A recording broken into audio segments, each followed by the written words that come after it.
জীবনে কত মানুষ এসেছে, কত মানুষ চলে গেছে, তবে কখনো কারো জন্য চোখের কোণে অশ্রু জমেনি। তোমার কথা মনে হতেই কেন জানি চোখের কোণে অশ্রু জমে। তোমার কথা ভাবতেই যেন বুকটা ছিঁড়ে যায়।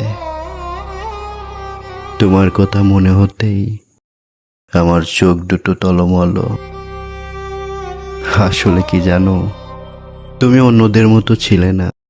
তুমি ছিলে খুব হৃদয়ের বিশেষ একজন মানুষ। দীর্ঘশ্বাস ছেড়ে ঠিকই প্রভুর কাছে বলি, যেন তোমায় ভালো রাখে। চোখের কোণের জমা অশ্রু অভিশাপ হয়ে তোমায় যেন স্পর্শ না করে। ভালো থেকো তুমি, নতুন কোনো শহরে, নতুন কারো বুকে, নতুন কারো মায়ায়।